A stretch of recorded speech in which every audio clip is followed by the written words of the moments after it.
제1권사회입니다. 권사님, 모든 여성도들을 대표하는 가장 윗언니, 물론 은퇴하신 여러분들이 계십니다만 현역 가운데서는 가장 큰 언니에 해당되는 분입니다. 교회의 모든 섬김과 그리고 또한 그 은혜의 출원이라고 할 수가 있습니다. 개인적으로는 담임 목사가 지금으로부터 22년 전 목회를 이곳에서 시작을 할 때 가장 열렬하게 함께 가까이 계시면서 도왔던 분들입니다. 그렇다고 해서 지금 멀리 떠난 것은 아닙니다만, 그러나 그때 온 힘을 다해서 그야말로 헌신이라고 하는 그 말 자체가 그대로 조금도 부족함이 없는 그런 모습으로 여러분들께서 교회를 섬기셨던 것을 기억합니다. 목회자가 기억을 하고, 그리고 또한 교회도 기억할 뿐만 아니라 무엇보다도 우리 주님께서 여러분들의 충성, 헌신을 기억하실 줄로 믿습니다. 내려주시고 또 내려주시는 은혜와 축복이 여러분들에게 하기를, 같이 함께 하시기를 마음 깊이 진심으로, 다른 것은 진심이 아닌 것은 아닙니다만 바랍니다. 지금은 세상을 떠나셨습니다만, 그 전에 보병사단 중에서 제1사단장을 역임하셨던 김을권 장군이 계십니다. 그분께서는 보병 제1사단장을 마치고 3스타, 곧 군단장으로 승진하지 못한 지금까지 유일한 경우입니다. 선봉사단이라고 해서 제1사단장을 마치면은 누구든지 군단장으로 다 가고, 는데 그게 이분만 역대 거기서 빠졌어요. 이유는즉슨 하나회가 아니라는 이유였답니다. 지금은 우리법연구회라고 하는 그 단체에서 빠지면은 아마 법조계에서는 출세길이 막히는 모양이에요. 그때는 하나회였어요. 군대에서. 하나회에서 빠지면은, 그러면 그 다음에는 출세는 그냥 잘못하면은 큰 화가 앞에 도사리고 있는 그런 때였습니다.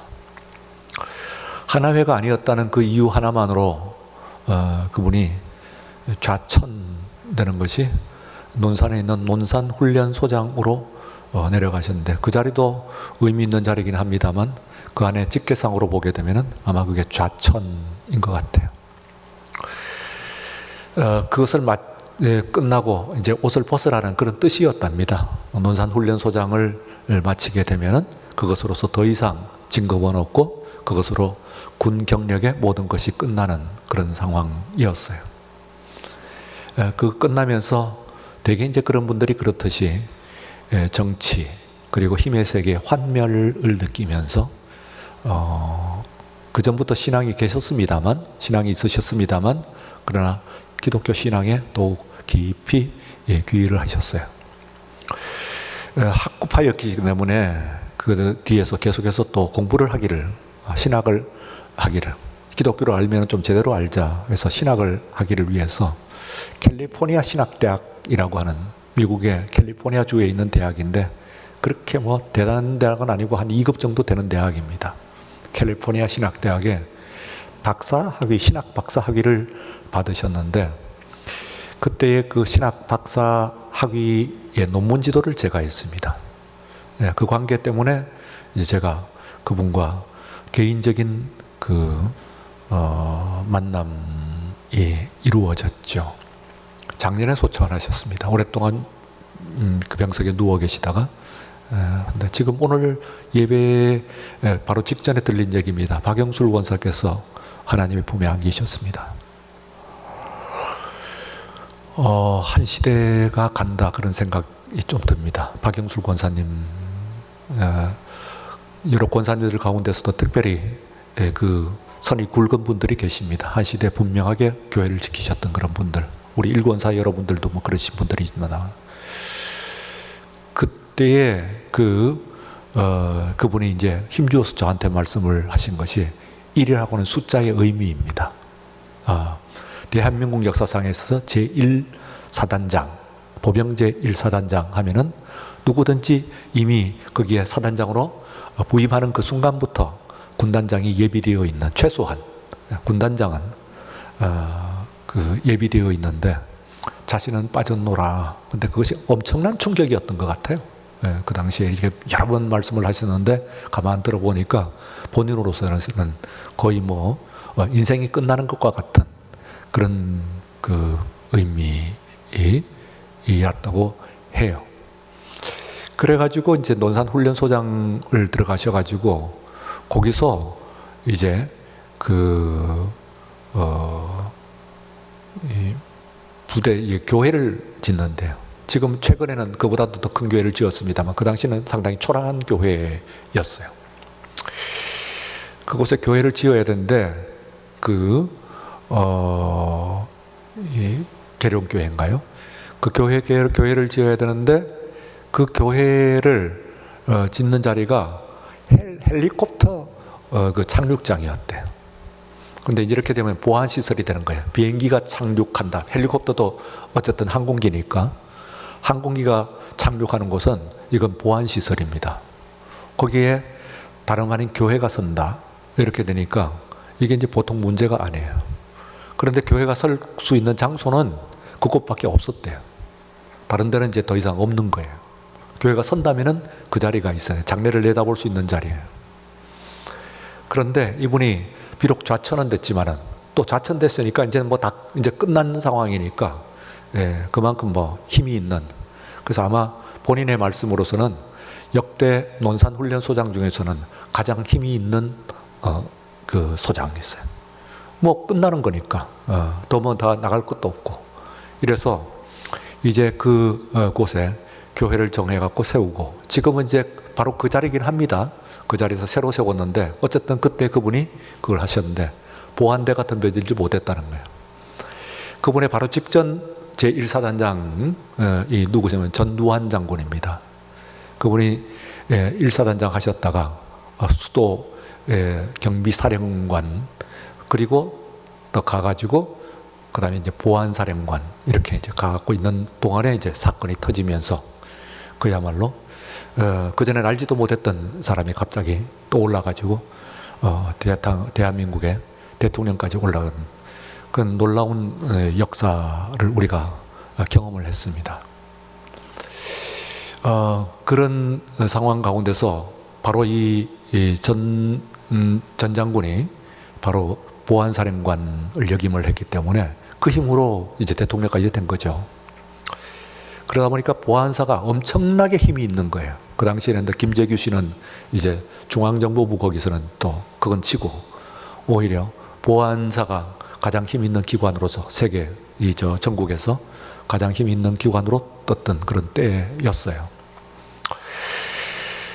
그러니까 보안사는 누가 감히 뭐 견줄 수가 있겠어요, 거기에. 그런데 이분은 이제 뭐 거치는 것이 없지. 그래서 바로 그 헬기장에 논산훈련소에 그 교회가 세워진 겁니다. 지금도 그곳에 써 있고요. 그게 그 전에 그 훈련소장들이 몇 번 거쳐가는 동안에 있어 전부 보안사가 겁나가지고 감히 손도 못 대던 그런 곳이었다고 그래요. 나중에 이제 의미부여를 하시기를 하나님께서 지금 온 60만 우리 군장병들이 다 그곳을 거쳐가는데, 물론 뭐 그곳만 다 거쳐가는 건 아닙니다만 가장 중요한 자리 아닙니까? 그런데 그곳에서 이제 그 황금어장인데 그곳에 교회가 한쪽 구석에 초라하게 있었는데 그걸 제대로 또 그 중요한 자리에 옮기게 하는 것은 역대의 훈련소장 같은 그 안에서는 힘이 없는 자리인가 봐요. 아마 그 훈련 장병들로서는 굉장히 그 높은 사람입니다만, 그러나 군 그 요직 가운데서는 한직으로 치는 데였던 것 같아요. 감히 못하죠. 더구나 보안사에 대해서. 그런데 그분이 그렇게 하셨노라 이러면서 그걸 저한테 몇 번 말씀을 하셨는데, 몇 번 말씀하시면 그때 이제 일 하는데, 그때 저한테는 이제 저는 군대 관계는 잘 모르고 지금 얘기하는 것은 그냥 여러분들이 전달을 하는 거고, 그때 들었던 것을 1이라고 하는 숫자예요. 1. 1이라고 하는 게 굉장히 중요한 거라. 남성교회도 제1남성교회가 있습니다만 여전도에 또 권사회도 제1권사회 이런데 1 하는 것이 말하자면 그대로 그 이름을 붙이면 선봉 권사회다. 그렇게 이야기할 수가 있습니다. 하여튼 여러분들의 그 전날에 관심 드리고, 또 오늘 한 권사님의 부고를 여러분들에게 전하게 되니까 더구나 이제 여러분들이 조금 특별한 그 감동으로 저한테 지금 다가오는 순간이었습니다. 제가 여성이라면 아마 여러분들 소개 중에서 한 사람 아니겠어요? 제1남성교회, 제1권사회 그쯤이었을 것이다. 그렇게 생각이 됩니다. 자, 오늘 말씀은 이 북왕국 이스라엘의 지난주의 말씀과 잘못했으면 이어가지고 멸망입니다. 네. 17장 1절부터 23절까지가 북왕국 이스라엘의 멸망이라고 해서 이미 끝났어요. 그런데 그 중에서도 이제 다 끝난 마당에 있어서 하나의 이제 24절부터 마지막 절 41절까지는 사마리아입니다. 북왕국의 수도죠. 북왕국의 수도. 뭐 다 끝났는데 23절에서 다 끝났는데 이스라엘이 멸망했다. 이젠 더 이상 이 세상에서는 북왕국 이스라엘이라고 하는 나라는 없다는 거예요. 왕조는 끝났죠. 그런데 이제 또 무슨 이야기가 또 남았던 것인가 한데, 그 뒤에 사마리아 이야기가 오늘 본문에 남아 있습니다. 아주 특별한 얘기입니다. 아주 특별한 얘기예요. 이야기의 내용은 이렇습니다. 북왕국을 멸망을 시킨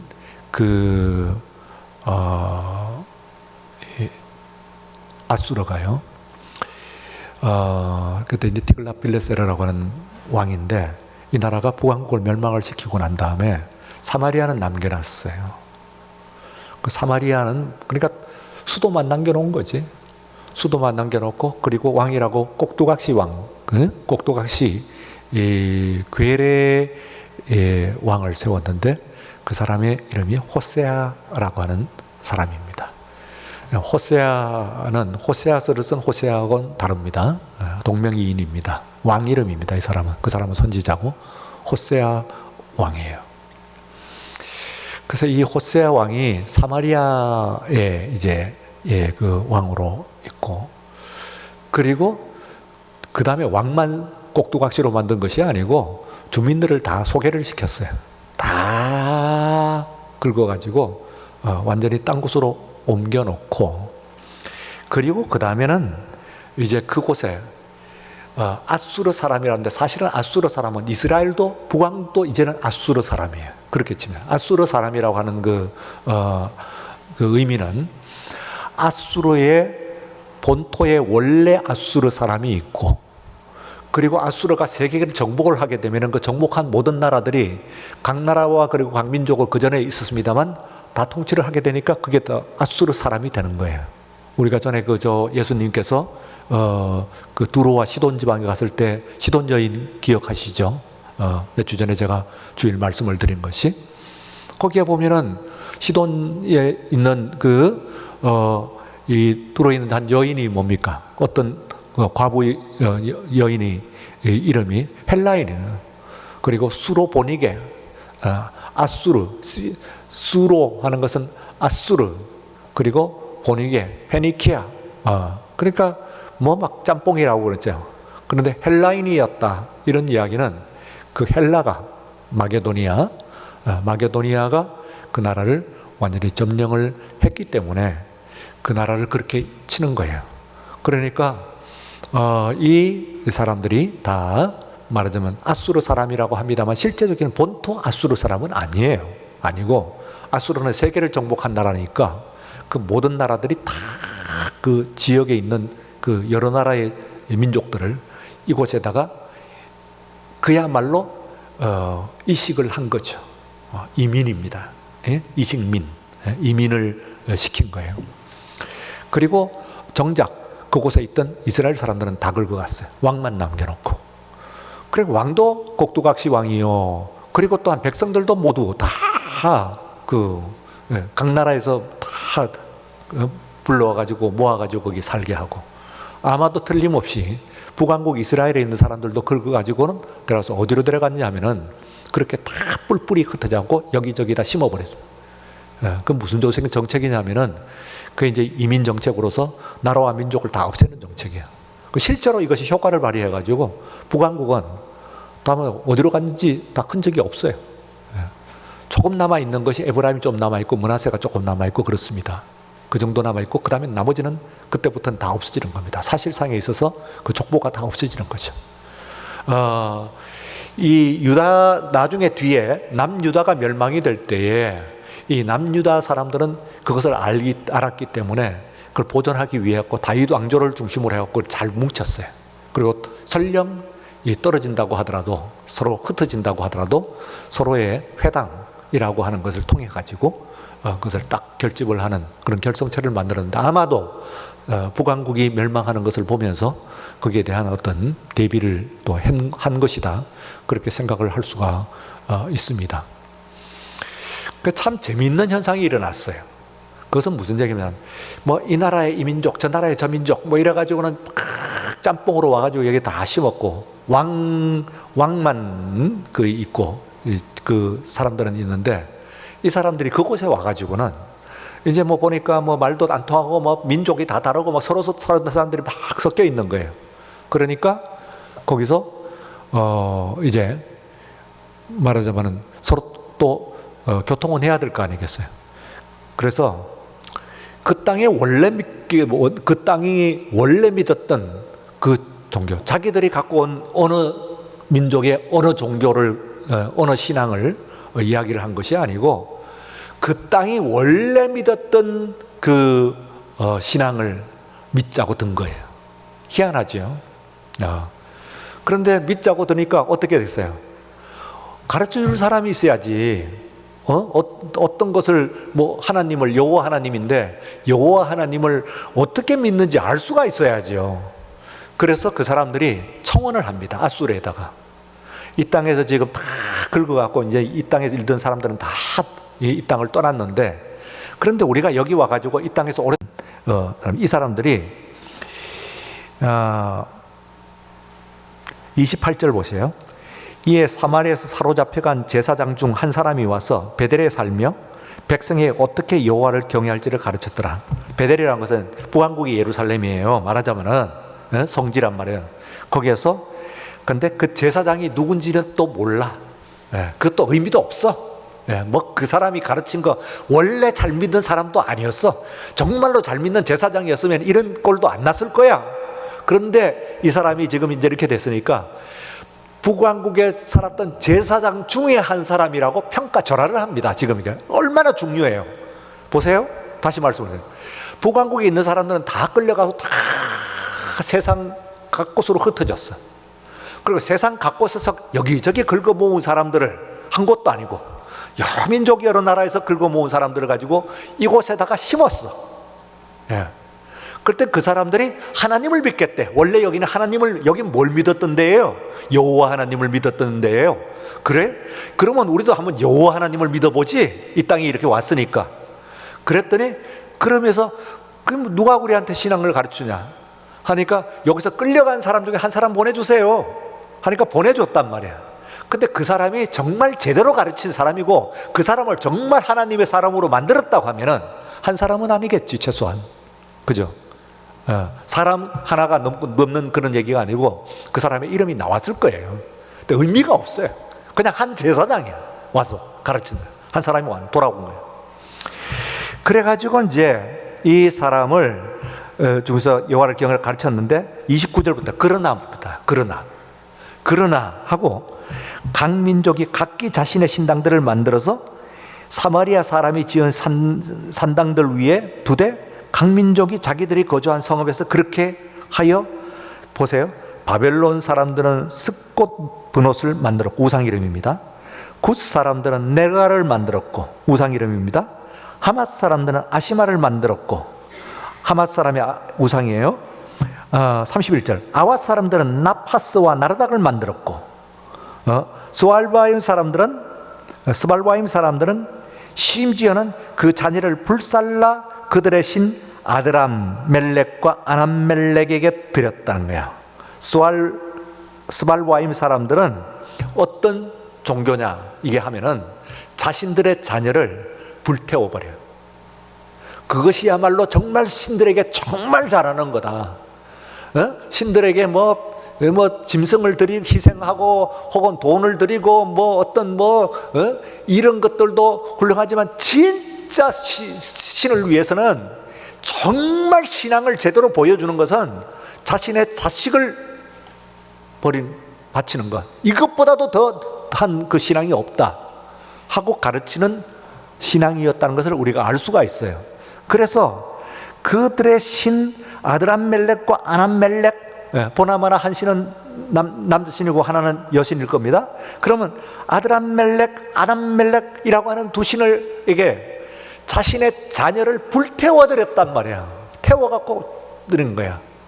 그러니까 극히 가증한 이런 상태가 되었어요.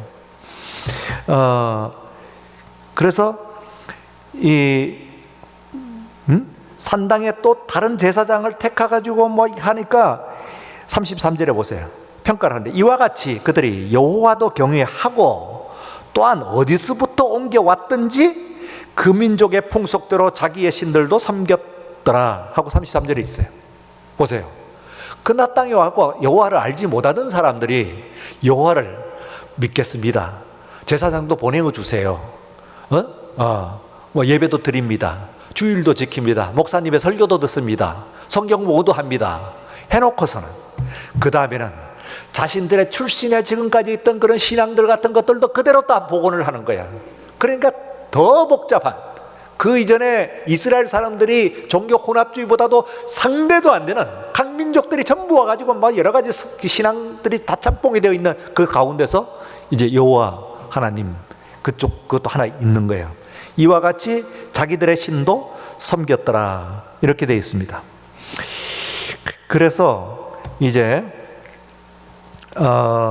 이 하나님의 말씀이 41절 마지막 절에 한번 보셔요. 이 여러 민족들이 여호와를 경외하고 또 아로새긴 우상을 섬기니 그들의 자자손손이 그들의 조상들이 행하던 대로 그들도 오늘까지 행하니라 하는 이 41절 말씀이 신약 성경에서 사마리아라고 하는 그 말의 근원이 돼. 다시요. 사마리아라고 하는 말은 원래는 한 사람의 이름이었어요. 세르메르라고 하는 사람이에요. 세르메르라고 하는 사람인데, 이 사람이라고 하는 사람이 말하자면은 땅을 넓게 가지고 있었어. 그런데 오모리 왕조에서 들어갔고, 북왕국의 저 유명한 오모리 왕조, 아합 때가 이제 중요하다고 했잖아요. 그때 왕조에 들어갔고는 이제 땅이 참 좋으니까 도성을 옮겨려고 하는데 이 세메르라고 하는 사람이 가지고 있는 땅이 이게 딱 적당한 거예요. 팔아라. 이래가지고 그 사람에게 땅을 샀어요. 근데 싼 값에 샀어요. 거의 권력으로 갈취를 한 거예요. 그래 어쨌든 돈 주고 산 거예요. 그래서 그 땅 이름이 수도, 그게 이제 수도가 된 건데, 그 수도가 된 것이 말하자면은 그 사람의 이름, 원래 원주인의 이름을 따라갖고 사마리아라고 했어요. 그래서 북왕국 내내 이 사마리아는 북왕국 이스라엘의 수도예요. 그런데 신약에 여러분들이 사마리아라고 하는 것을 가면은, 야, 사마리아 사람들 저것들 아주 그러니까 사마리아 사람들도 또 지역적으로 이 핍박을 받다 보니까 당신들 말이야, 유대인들이 왜 우리 땅에 들어와? 이러면서 예수님을 쫓아내기도 하고 이런 이제 있어요. 그래서 거의 90% 이방인으로 치는 거예요. 사마리아 사람은. 이방인 할 때 사마리아 사람들이 그 순간에 반드시 들어가요. 그래서 예루살렘과 온 유대와 사마리아와 땅끝까지 하는 사마리아가 중간에 들어가는 이유는 사마리아부터 이미 이방이 된 거예요. 그래서 땅끝에 있는 모든 나라들은 다 이방인데 그 다음에는 예루살렘과 온 유대 이러고 나서 그 다음엔 이방이라고 해야 될 텐데 그 사람이 사마리아와 땅끝까지 하고 나오는 이유가 사마리아는 이거는 중간쯤 되는 거야. 말하자면 땅으로 보게 되면 유대인 중에 일부분이긴 한데 그러나 워낙 섞여가지고 피도 섞였고 원래 피도 아니요. 원래 피는 전부 날라갔고 여기저기 딴 나라에서 전부 데려가고 거기다가 이식을 했는데다가 이것들이 하나님 믿는 척 하면서는 온갖 잡신들을 그대로 다 믿고 있는 그야말로 신앙적으로 그 불순한 혈통적으로도 불순하고 그리고 또한 신앙적으로도 불순한 그런 사람들이 사는 지역 전체를 그 얘기를 해서 그 가운데 몸통 부분을 사마리아라고 해서 경멸을 합니다. 사마리아 사람. 그래서 예수님께서 선한 사마리아인이한데 야 너희들 봐라 말이야. 유대인들이 보면은 제사장도 그리고 유대인 중에 유대인이라고 하는 레위인들도 다 강도 만난 사람을 그냥 보고 그냥 지나쳤지 않니? 그런데 사마리아 사는 사람이 어떻게 했어? 이 사람이 상대방은 유대인인 거 틀림이 없는데 이 사람을 가지고 그 상처를 기름을 붓고 싸매어주고 그리고 또 병원에 데리고 갔는데 거기서부터 호스피스라는 그 얘기가 나옵니다. 원래 손님 맞는 거예요. 호스피스. 그래서 호텔 하는 말과 그리고 또 호스피스 하는 말과 그리고 이 종합병원에게는 호스피탈 하는 것들이 전부 모두 같은 어원입니다. 그게 무슨 내용이냐면 손님맞이입니다. 손님맞이. 그러니까 손님을 맞는데 그냥 맞는 것이 아니고 바로 선한 사마리아인이죠. 그 사람에게 필요한 것을 공급해주고 상처를 치료해주고 그리고 그의 빼앗긴 모든 것을 회복시켜주고 하는 것이 말하면 호텔이에요. 그게 그런 곳이다. 그냥 여인숙 정도가 아니고 여기는 그런 곳이다. 또 그런 사람을 치료해 주는 것이 호스피탈. 그런 곳이 바로 이게 병원이다. 이래서 이게 호스트. 이게 가장 중심이 되는 하는 사람을 호스트라고 그러잖아요. 부르는 사람을. 그 여성형이 해야 되면 호스티스가 됩니다. 근데 나쁜 의미로 쓰여서 그렇지 남자인 경우는 호스트고 여성인 경우는 호스티스가 돼. 그런데 호스티스는 여자 호스트라는 뜻이지. 근데 호스트는 다른 사람 손님을 맞는 사람이야. 치유해주고 베풀어주는 사람인데 우리는 이제 말하자면 그 술집에서 접객하는 그런 사람들을 가리키는 말로 이제 와전이 돼가지고 이렇게 되면 호스티스 하면은 좋지 않은 그런 말로 쓰여지고 있는데 그렇지는 않습니다. 그래서 호스티스든지 그리고 호스피탈이든지 호스피스든지 호텔이든지 이게 다 손님을 맞고 채워주고 하는 선한 사마리아 그 이야기에서 나와요. 그게 다. 그런데 그 선한 사마리아에서 누가 나오냐면은 바로 유대인과 대칭적인 것에서 그냥 이방인이라고 나오지 않고 사마리아인이 나오는 거야. 그냥 이방인이야. 너희들이 이방인이라고 그렇게 경멸하던 사람이 보란 말이야. 유대인 중에 유대인이라고 이야기하는 제사장이 어떻게 하더냐? 또 레위인이 어떻게 하더냐? 근데 이방인이라고 하던 사마리아인이 어떻게 하더냐? 누가 너희들의 이웃이냐? 그러면 그렇게 됐을 때, who will be your neighbor? 누가 너희들의 이웃이 될 것이냐? 들어보니까 그 사마리아인 같군요. 그래? 그렇다면 너희들도 이웃에게 그렇게 해라. 참된 이웃이 되어라. 하고 하는 아주 유명한 그 말씀을 하잖아요. 그게 선한 사마리아인이라고 하는 그 이야기. 그 말이 지금 이 세계에서 돕는데 선한 사마리아인 그 단체도 있고 이렇게 하는 것을 볼 수가 있습니다. 자, 오늘 여기에서요. 이제 제가 여러분들에게 오늘 가슴에 이제 이 내용은 이제 알았고 가슴에 새길 것이 있어요. 여러분들 가정 그리고 개인적으로는 가정이고 크게는 한국 교회예요. 더 크게는 세계 교회예요. 오늘 왜 이런 일이 일어나는지는 지금 코로나 이거는 이제 온 세계를 들어가는 테스트 리터머스 시험지고 왜 이런 일이라는 얘기야. 오늘 한국교회 어떻게 해갖고 단 20년 30년 만에 삽시간에 이렇게 될 수가 있어요. 제가 한 가지 이야기를 여기와 견주어 가지고요, 조짐, 제가 1983년도에 강남구 서초동에 있는 어느 교회의 교육전도사였는데, 그때는 그 청소년부였어요. 그때 중고등부죠. 중고등부 교육전도사예요. 제가 1980년도에. 그런데 그때의 그 서초동의 그 교회는 그 이웃에 두 블록 뒤에 있는, 지금은 세계적인 교회가 되어 있는 사랑의 교회보다 컸어요. 뭐 그 지역에는 이 A 교회, D 교회 뭐 이렇게 한 3개, 4개 정도가 좀 큰 교회예요. 그리고 작은 교회들이 다다다다다 있어요. 뭐 여러 개죠. 근데 굵직한 큰 교회는 한, 우리 교회를 표현하여 한 3개, 4개, 4개까지 치면 돼요. 한 4개 정도가 이렇게 있어요.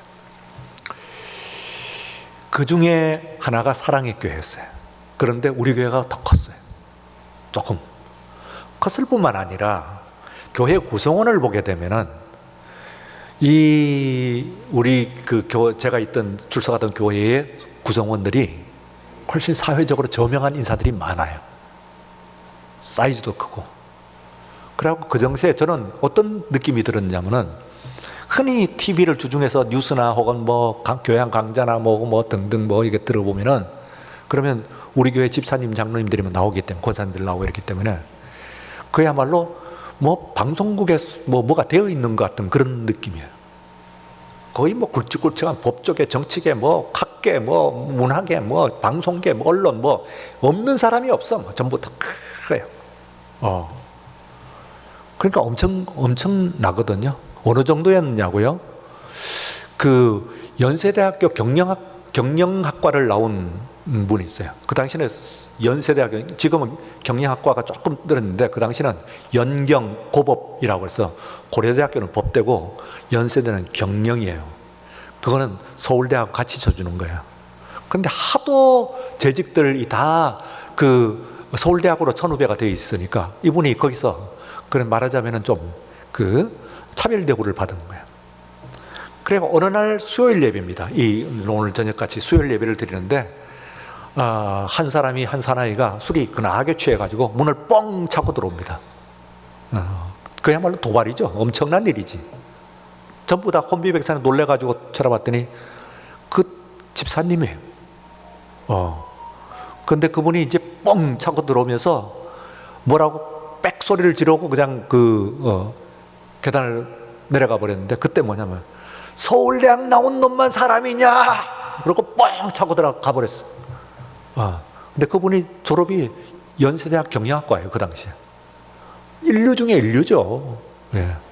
그게 무슨 얘기냐면은, 그분이 그 안에서 이걸 좀 찬밥신세가 된 그런 것을 느낄 만큼 그 교회가 대단했다, 그 말이에요. 그 안에 구성으로 보면, 사회적으로. 그런데 한 사건이 있어요. 제가 잊지 못하는 한 사건이에요. 그게 1980년대에, 다른 교회는 없었던 그 교회에 있었던 한 사건이에요. 한 장로님이 그 교회에서, 장로님 중에서도 정말 잘생기는 선생님, 그 부인 권사님 너무 잘생겨요. 너무 잘생겨. 정말로 그렇게 예수를 믿으면 그분은 우리나라의 유명한 건축가로서요. 그때 들으니까 고속도로에 그 경부선 쭉 내려가면서 휴게소 있잖아요. 고속도로 휴게소. 그거 다 하고, 우리나라에 어떤 유명한 건물들 같은 거 몇 개가 그게 작품이고 그런 게 있습니다. 그래서 굉장히 알려진, 우리나라 국내적으로 굉장히 유명한 그런 건축가예요. 그러니까 굉장한 사람이죠.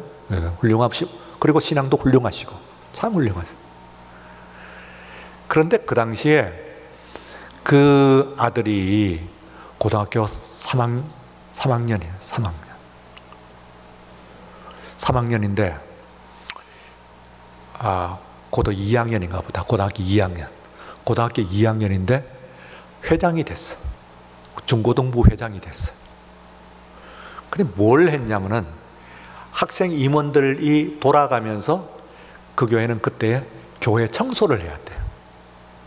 그러면 이제 남아가지고 1시간, 2시간 청소를 해야 되는 그런, 그게 이제 매주 그러는 것은 아니고 임원들이 다 하면서 섬기는 거예요. 그래서 이제 학생이, 그 학생이, 그 장로님 아들이 이제 오늘 당번이니까 청소를 하려나 보다 하고 내려갔더니 장로님 권사님이 아주 뭐 열심히 땀을 뻘뻘면서 열심히 교회 청소를 하고 있는 거예요. 너무 놀래가지고 학생 시킬 줄 알았는데 저는 교육전사니에요. 장로님 웬일이세요? 이 아이들한테 시키는 건데 우리한테 시키면 하실 텐데. 네. 아니라고. 그래서 하시는 말씀이 뭐냐면은 우리 아이가 지금 목사님, 전도사님 미안합니다.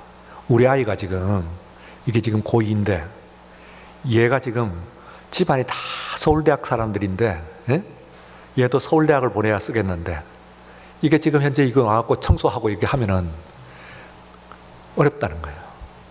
그러니 이 아이 당번 때 내가 하겠다. 장로님 그 청소 내가 할 테니까 뭐 하지 않는다는 얘기 안 하고 내가 아무 소리 하고 내가 하니까 소문내지 마시고 제가 하겠습니다. 그리고 다 가고 난 다음에 청소거든요. 그게 비어있는 자리 청소를 몇 번을 하는데 끝에까지 하셨는지 그건 내가 제 기억이 안 나는데 하여튼 그렇게 했어. 근데 그때는 그게 문화가 일반화가 되지 않았는데 나중에 알고 보니까 한 10년, 20년 지나니까 여기저기 교회에서 다 그러더라고요. 지금은 아마 우리 교회도 좀 그런 거 없잖아 있을걸요. 고3 이렇게 되면은 출석, 교회 예배 주일 출석, 청소는 고나 청소는 뒷전이지. 그건 그 다음에 혹시 주일 예배는 어떻게 되는지 모르겠어요. 주일 예배. 딴 건 다 그만하고 주일 예배는 고등학교 3학년 주일 예배. 이게 언제부터 벌써 그랬더니 벌써 한 10년 전부터 우리 교회도 나왔거든요. 10년, 그 이전에.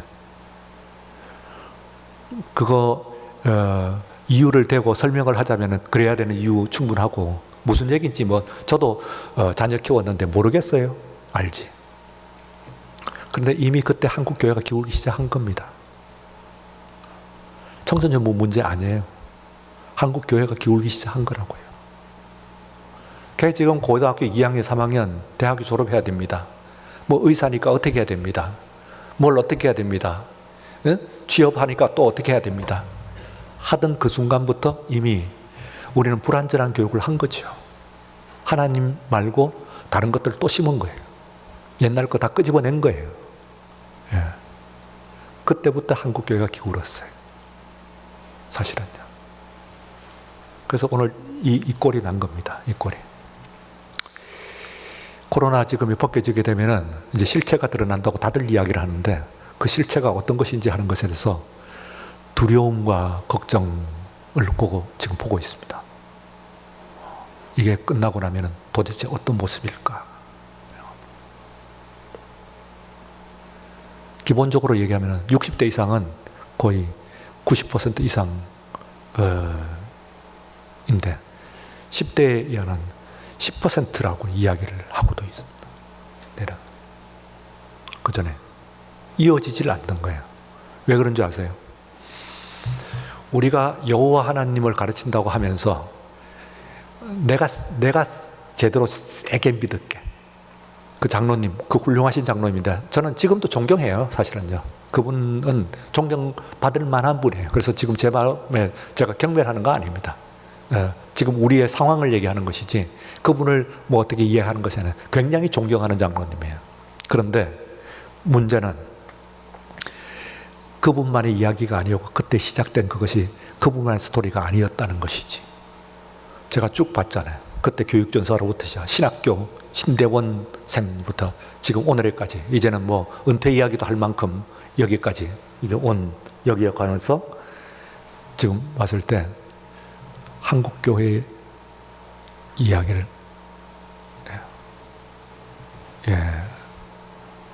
여기에 지금 현재 문제가 있는데, 지금 뭐 꼭 그래야 되냐, 뭐 이게 뭘 무슨 뭐 예배를, 그 나온 얘기가 뭐예요? 예배를 꼭 드려야 되냐? 지금도 온라인 드리고 고집하는 그런 교회가 있다고 그래요. 목회자들이 있고. 예배를 꼭 드려야 되냐? 나중에 평가가 받겠죠. 나중에 조심은 해야 되고 협조는 충분히 해야 된다고 저도 생각합니다. 그러나 우리가 이거 잘 생각해야 돼요. 자, 불완전한 신앙교육이 어떤 말이냐? 없는 이만 못합니다. 참, 그거 있어서 별로예요. 오늘 설교 제목을 제가 그래서 아주 여러분들이 좀 그 주의를 집중시킨다고 하는 의미에서 달아봤는데, 여러분들이 좀 제목 보고 하고 그래도 눈여겨 한번 보셨는지 모르겠습니다. 거 봐라.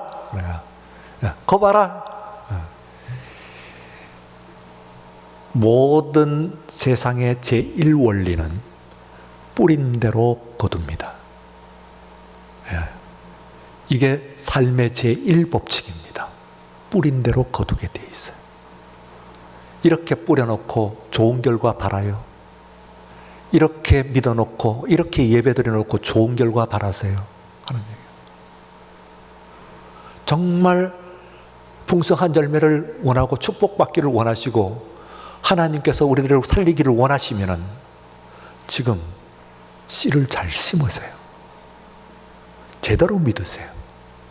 그리고 제대로 가르치십시오. 신앙을 보여주려거든 제대로 믿는 모습을 보여주십시오. 그래야 여러분들 살고 자녀들도 삽니다. 사회도 살고 나라가 삽니다. 기도하겠습니다. 자비롭고 은혜로우신 우리 하나님 아버지, 오늘 밤에 우리들 불러 모으셔서 아버지 무겁고 그리고 또한 그 심각한 말씀으로 우리를 이루셨습니다. 각자에게 주시는 질문, 우리 하나님 직접 물으시는 질문이 되게 하여 주시고 믿음의 모습으로서 오늘 자리에서 분명히 바로 서게 하여 주옵소서. 우리의 입으로 고백하는 것과 우리의 심령에 가지고 있는 모든 것이 완전히 일치하는 믿음을 가지게 하여 주시옵소서. 예수님 이름으로 기도드리옵나이다. 아멘. 지금은 우리 주 예수 그리스도의 은혜와 하나님 아버지의 사랑하심과 성령의 감동하시고 충만하심, 이 밤 주 앞에 나의 겉과 속이 일치하게 하옵소서. 고백과 우리의 삶이 일치하게 하여 주옵소서. 가르치는 모습 제대로 보여주는 우리 믿음의 성숙한 신앙인 제1이라고 하는 의미를 제대로 부각하는 우리 모두가 되게 하여 주옵소서. 기도하는 우리 모든 성도들 되시옵기를 간절히 축원하옵나이다. 아멘.